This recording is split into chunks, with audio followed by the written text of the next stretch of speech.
ज़रूरी ये नहीं कि मैं कौन हूँ, ज़रूरी ये है कि मैं क्या कह रहा हूँ। बिस्मिल्लाहिर्रहमानिर्रहीम, अस्सलाम वालेकुम। स्टॉक्स आहिस्ता-आहिस्ता पाकिस्तान के बढ़ते जा रहे हैं, लेकिन कब तक बढ़ेंगे और ये क्यों बढ़ते जा रहे हैं? पाकिस्तान में पेट्रोल की प्राइसेस 90 रुपीस कम होनी चाहिए थी, लेकिन वो कम नहीं। उसकी क्या रीज़न है? फर्दरमोर गोल्ड में काफ़ी ज़्यादा लोगों ने इन्वेस्टमेंट किया था। गोल्ड चूँकि कम होने चाहिए थे, लेकिन वो आहिस्ता-आहिस्ता बढ़ते जा रहे हैं। एक दिन में 5000 रुपीस बढ़ा और ये क्यों बढ़ रहा है? कब तक बढ़ता जाएगा? बहुत सारे लोग की इन्वेस्टमेंट डॉलर्स में है। डॉलर्स को 260 पे आना चाहिए था, लेकिन वो 260 में नहीं आया। और आप लोग के पास अगर डॉलर्स हैं तो क्या किया जाए इस वक्त? पाकिस्तानी एज अ होल बहुत सारे लोग हैं, इंटरनेशनली भी रियल स्टेट में इन्वेस्टमेंट करते हैं। और इलेक्शन से पहले, इलेक्शन के बाद रियल स्टेट का क्या फ्यूचर होगा, ये बहुत जानना देखना जरूरी है हमारे लिए। और इम्पोर्ट एक्सपोर्ट के ऐसे हालात हैं कि इम्पोर्ट एक्सपोर्ट रुक गए हैं। जो किसान हैं उन लोग को बड़ी मुश्किलात हो रही है एग्रीकल्चर में।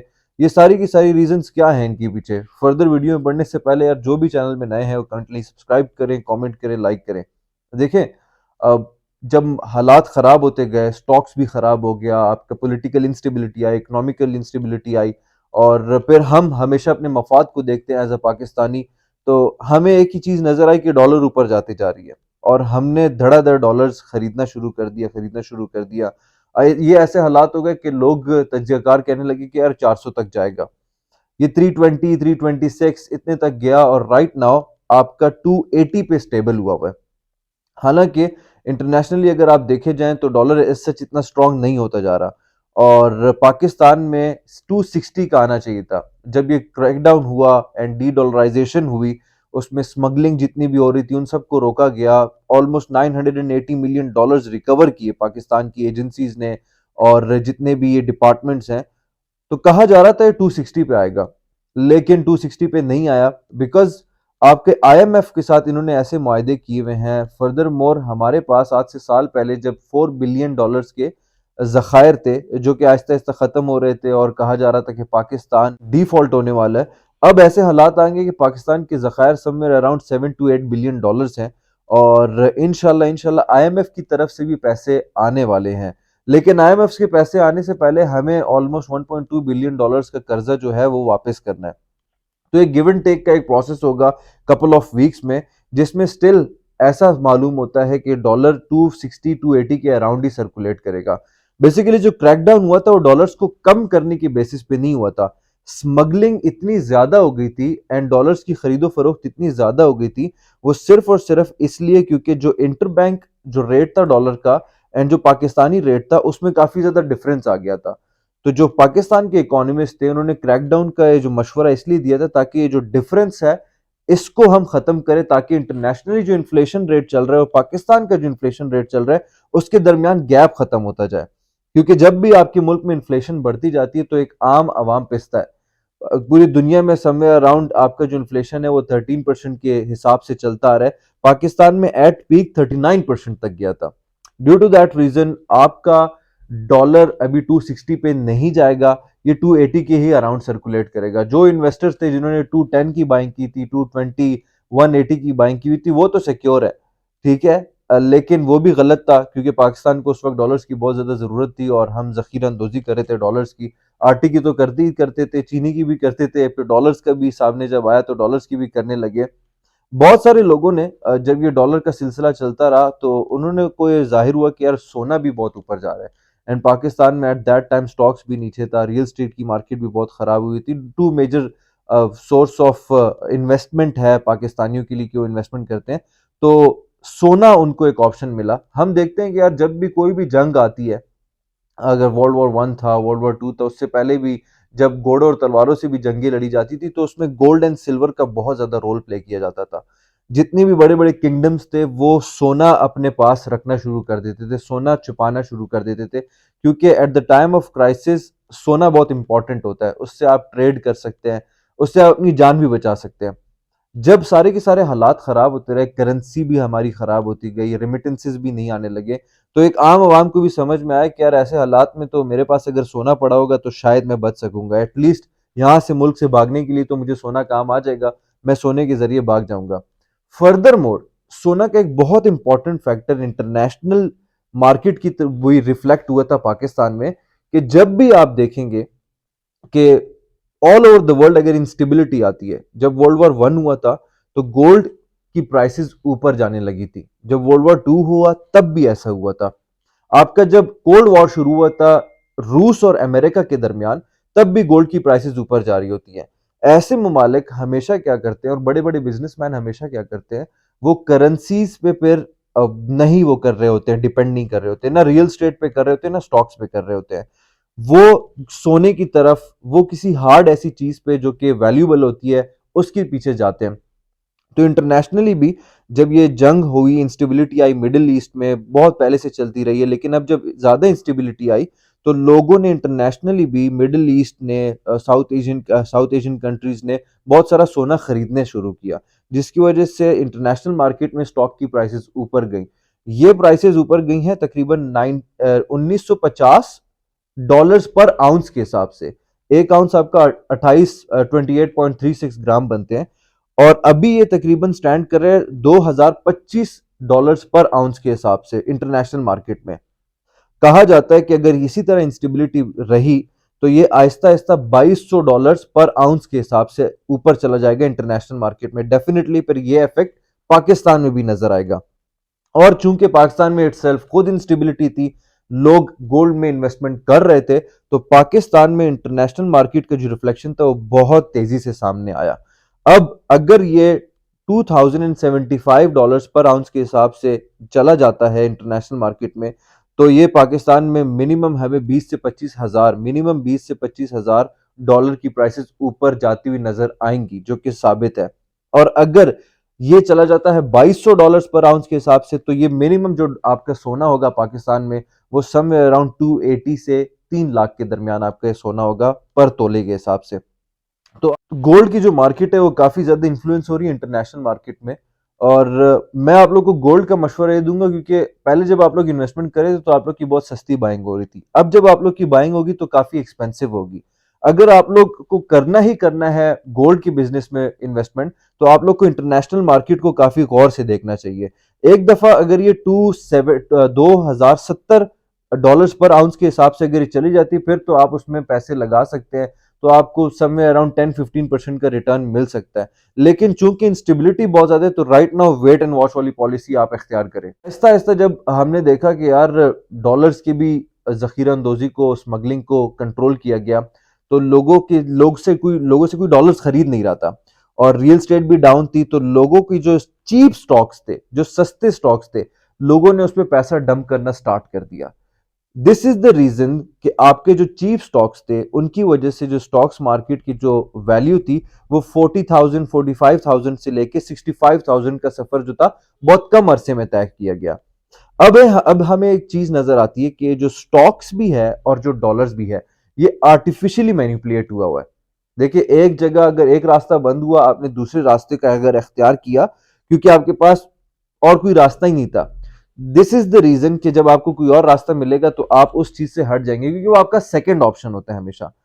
चीप स्टॉक्स पाकिस्तान में देखा जाता है कि वो सेकंड ऑप्शन में। जैसे जैसे आपको नजर आएगा कि रियल स्टेट ठीक होती जा रही है, गोल्ड की प्राइसेस ऊपर जाती जा रही है, पॉलिटिकल स्टेबिलिटी आती जा रही है, तो आपके स्टॉक्स ने जो ये सफर बहुत कम टाइम में तय किया, इस तरह का सफर पाकिस्तान में साल 1.5 साल लग जाता है तय करते हुए।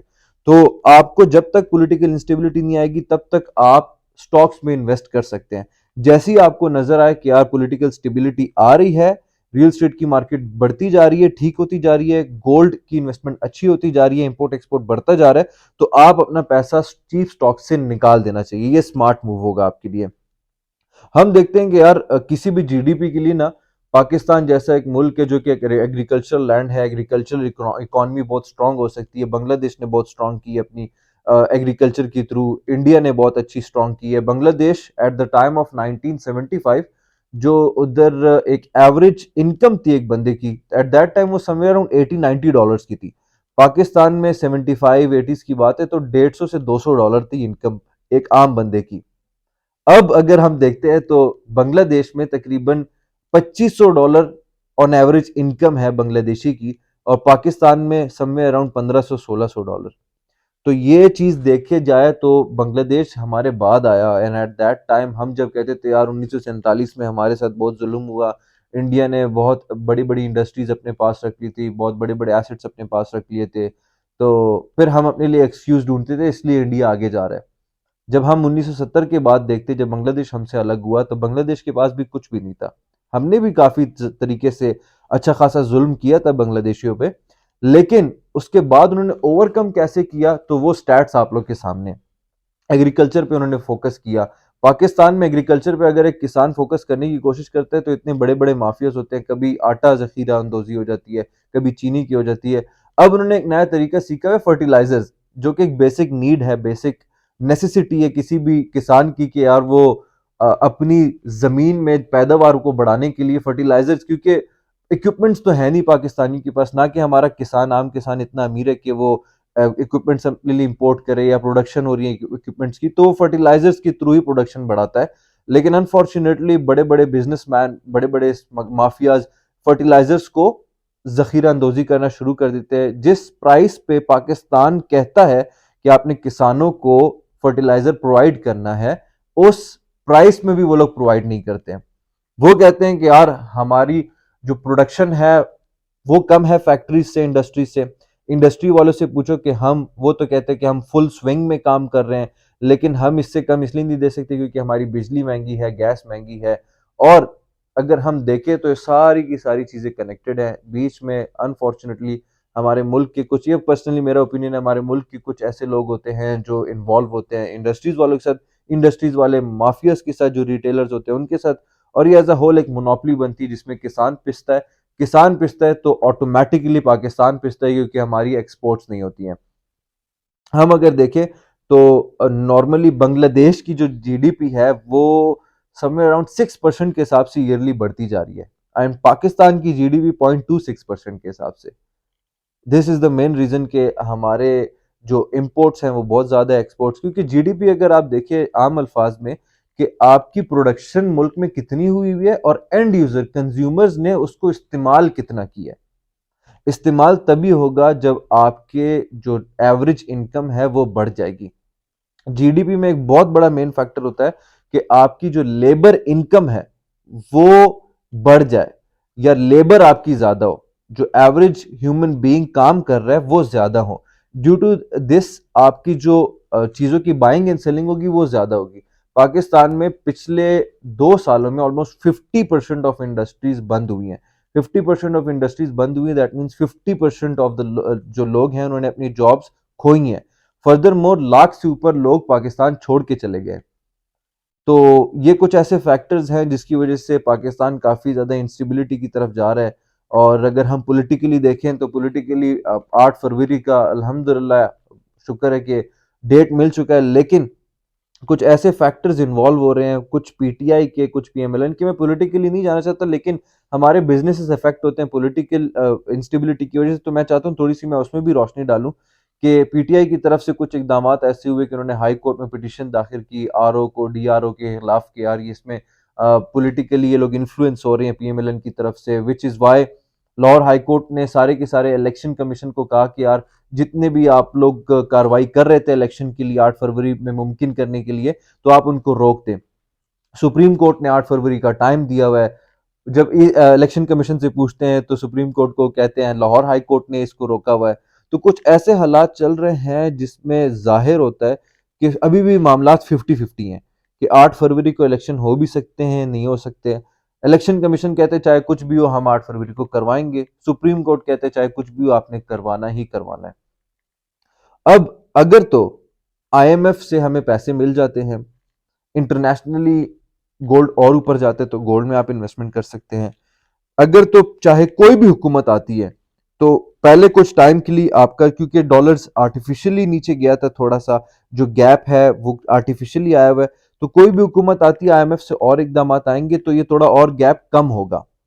और जो शख्स भी, कोई भी नई हुकूमत आती तो मेरे अकॉर्डिंगली स्टील के बिजनेस में वो लोग इन्वेस्टमेंट कर सकते हैं, और वो लोग डिजिटल मार्केटिंग की उसमें इन्वेस्टमेंट कर सकते हैं।